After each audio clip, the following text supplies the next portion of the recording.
Hi there, welcome to the Golden Thread Gallery Curators Discuss. We're now on episode 4 of this. I am Mary Stevens, I'm the Exhibitions Officer at the Gallery, and I'm joined by Peter Richards remotely, who is the Director of the Gallery, and we're going to try and answer a few more of your questions that have been coming in on our social media channels and that have been emailed in.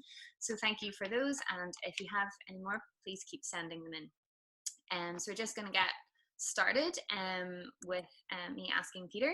Can you give us some context of working with artists specifically, and what you might expect from them when putting a show together? Well, I guess we've worked with very many artists across a range of different approaches and projects. I guess this question, those more coming from those who are emerging, but are trying to get to know us and work with us more. And I think we have different approaches depending on the nature of the show that we're looking to put forward. In the project space in particular, we get to experiment more. Initially, it was set up to work with emerging artists, putting together kind of like those initial solo exhibitions. But we always approach those as this kind of idea of an expanded studio or a studio opened in a public space. So having made the decision that we're going to work with the artist, we'd probably look to maintain regular conversations, studio visits. We would expect them to be able to provide us with some basic copy so we can take that into our own publicity and share with as wide a public as possible what they're doing. It's important that they have some good images of previous work or things relating to the work that we might show, but they have a nice, clean biography, something that they're happy with before we go out to the public, really. So I suppose we're going to be working with them. We need them to have a clearer idea of what it is they want to try out. They don't have to know how it's going to look when it's finished, more what it might require when we start off and how long it might take to set that up. And then to have some information that we can use to share what they're doing with the public. And I imagine kind of one of the things people might be wondering is like how heavy-handed in a way is the gallery when artists are kind of working in that project space. Well, I suppose in a group context, we've probably already envisaged what we're doing, and we probably have a narrative for we wanting to test using the works.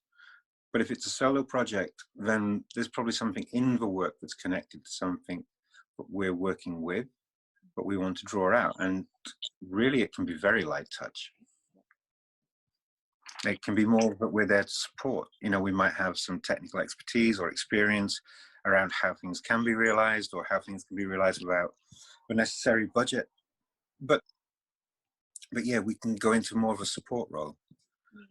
So we do have to change hats from author to supporter, facilitator. Yeah, and I think that's what we've kind of been able to do quite successfully over the years. Okay, so I have another quite specific question from Instagram again. What is the best and most professional way to approach a gallery or curator with a specific project or idea and then successfully maintain that relationship? Okay. What we've kind of touched on already, but just maybe a little bit more specific. Yeah, no, I think as we very rarely open up submissions for people to put in any kind of project, if somebody's working on something, then maybe, if it was about working with us, then the best thing to do would be to arrange to come in, have a coffee, and actually take time out to talk through what it is they're looking to do. And it might not be for us, but we might know somebody who we can signpost them to. It's really about getting their ideas out and tested and seeing if it fits, really. Yeah. So conversations are great. And kind of well articulated as well. Like if you kind of have a project, to be able to explain that clearly, I think is always helpful. It's not always easy to, I know, I know it's easy to find us, but it's not always easy to fit in with the schedule because we are quite a small team, and we do try to make time to meet with people, and some people seem to be able to find that time easier than others, but that, I don't know how that works, you know. Okay, well, that's us again for this session, but thank you very much, Peter. Is that okay? Great, thank you.